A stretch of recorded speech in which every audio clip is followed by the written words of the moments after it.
2024 6 23 1 오늘은 조지아 여행의 하이라이트라고 하는 카즈베기로 이동했다.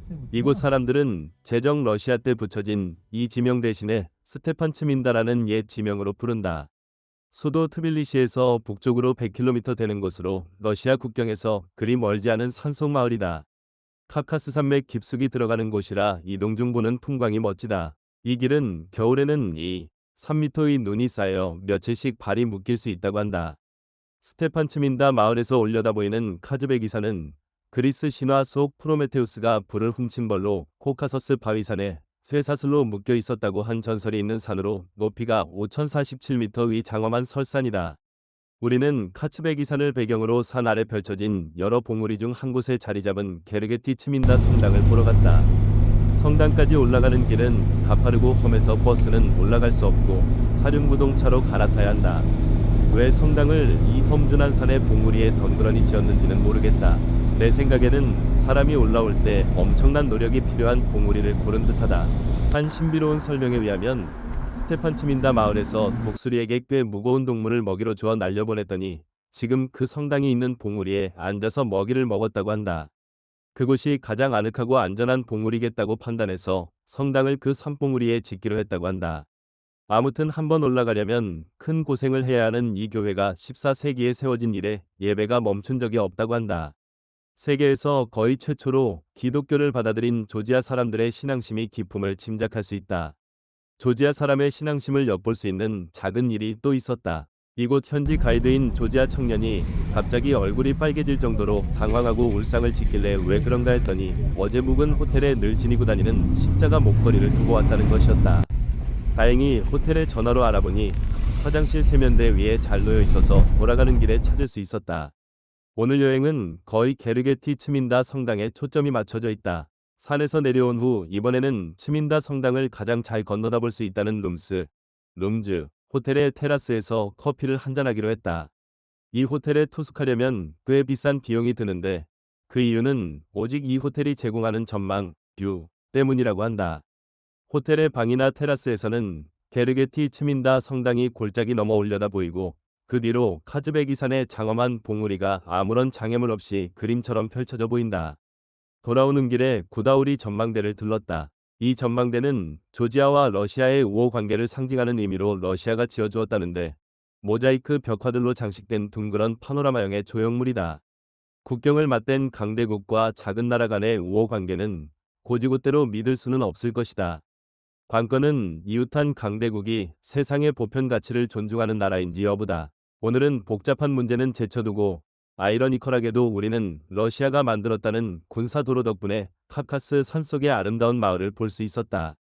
전망대를 둘러본 후 2시간을 달려 이틀 전에 묵었던 트빌리시 구도시에 있는 라마다 호텔로 돌아왔다. 오늘의 카카스 산 풍경은 내가 평생 본 산악 경관 중에서 가장 아름다운 모습이었다.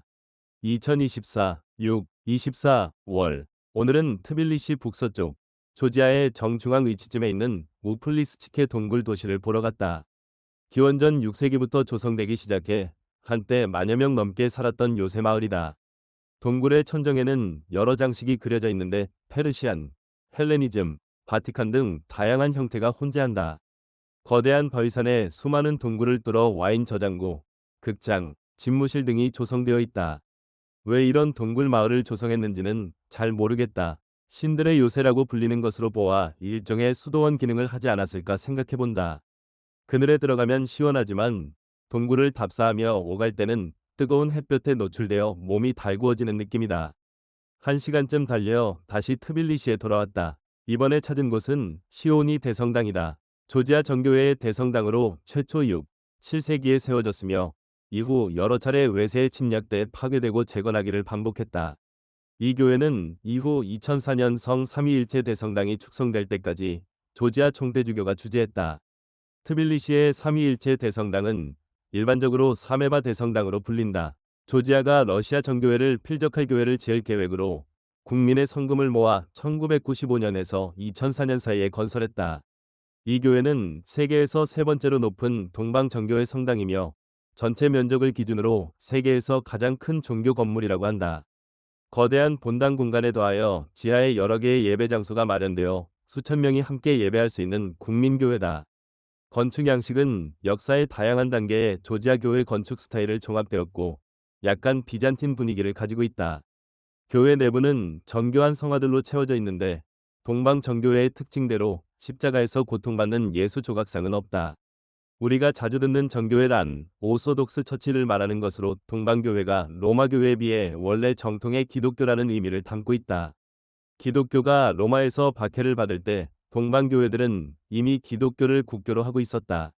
겉으로 드러나는 모습에서 로마교회와 정교회의 차이는 전례는 당연히 라틴어가 아닌 그리스어로 치러졌으며 동방교회가 이슬람의 영향을 많이 받아서인지 십자가나 성무상 등 아이콘을 우상 숭배라며 거부하는 분위기가 강하다는 점이다. 대신 조각상이 아닌 성화는 교회 벽면과 천정에 이르기까지 로마교회보다 더 화려하게 장식하는 경향이 있다. 예배를 볼 때 노약자를 위한 의자가 구석에 조금 마련되어 있지만 대부분 꼬박 서 있어야 한다. 관찰자로서 느끼는 것은 서방교회는 십자가와 예수상, 성무상 등 대중에게 다가가는 데 더 노력했고 이후 종교개혁으로 사회 발전에 부응하는 노력을 많이 한 느낌이고 동방교회는 정통 전례를 본래대로 간직하려는 의지가 더 강했지만 대중의 실생활에 부응하려는 노력은 조금 덜 하지 않았나 생각한다. 종합적으로 조지아는 여전히 목가적인 나라라는 인상을 벗어나지 못하고 있다. 산업의 중요한 부분이 아제르바이잔에서 흑해 쪽으로 가는 송유관이 조지아를 지나가므로 그 통과료를 받는 것, 그리고 와인을 비롯한 중소기업 위주여서 젊은이들이 마땅히 취직할 곳이 없다. 어제 십자가 목걸이를 잃었다가 찾은 현지 가이드 청년은 한국말을 열심히 공부하여 국비 유학시험에 합격했는데 곧 대학원 공부를 위해 한국으로 떠날 것이라 한다. 그 청년의 희망은 한국에서 일자리를 잡는 것이다. 어쩌면 동방정교회의 국가는 거의 국교 수준으로 사람들이 지나치게 종교에 매여 있어서 근대 국가로 발전하는 데 장애가 되는 것이 아닌가 싶다.